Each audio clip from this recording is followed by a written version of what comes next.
कोल्हापुरातील मुक्तसैनिक वसाहत इथल्या काटेमळ्यातील एका बंगल्यात चोरी करून बेडरूमला आग लावणाऱ्या एकाला शाहूपुरी पोलिसांनी आज अटक केली।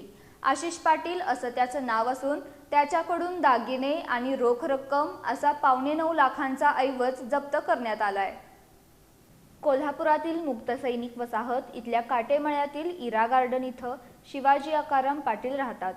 5 जून रोजी ते त्यांच्या कुटुंबियांसह बाहेरगावी गेले होते।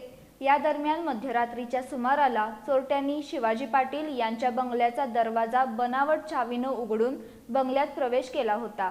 त्यानंतर चोरट्यांनी आतील देवाऱ्याच्या ड्रॉवरमध्ये असलेलं सोन्याचं मंगळसूत्र, साज, 15 अंगठ्या आणि कपाटातील 2 लाखांची रोकड चोरून नेली होती। त्यानंतर चोरट्यांनी या बंगल्यातील बेडरूममधील साहित्य विस्कटून या ठिकाणी आग लावून लाखोंचं नुकसान केलं होतं। कोल्हापूर महापालिकेच्या अग्निशमन दलाचे अधिकारी आणि जवानांनी ही आग पहाटे विझवली होती। या प्रकरणी शिवाजी पाटील यांनी शाहूपुरी ठाण्यात फिर्याद दाखल केली होती। त्यानुसार शाहूपुरी पोलिसांनी या परिसरातील सीसीटीव्ही कॅमेऱ्यांची तपासणी केली होती।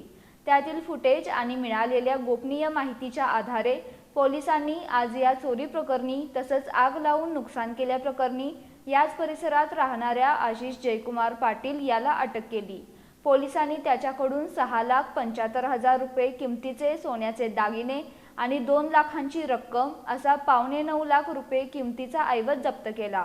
पोलीस अधीक्षक निलोत्पल बसू, अपर पोलीस अधीक्षक अण्णासाहेब जाधव, शहर पोलीस उपअधीक्षक प्रिया पाटील यांच्या मार्गदर्शनाखाली पोलीस निरीक्षक संतोष डोके, पोलीस उपनिरीक्षक अभिजित पवार, पोलीस उपनिरीक्षक आकाश जाधव, पोलीस अंमलदार मिलिंद बांगर, बाबासाहेब ढाकणे, अमोल पाटील, कृष्णात पाटील, रविकुमार आंबेकर, महेश पाटील, गौरव शिंदे, राहुल पाटील, सुशीलकुमार गायकवाड, सनीराज पाटील, सचिन पांगे आणि उत्तम पाटील यांनी या कारवाईत सहभाग घेतला होता।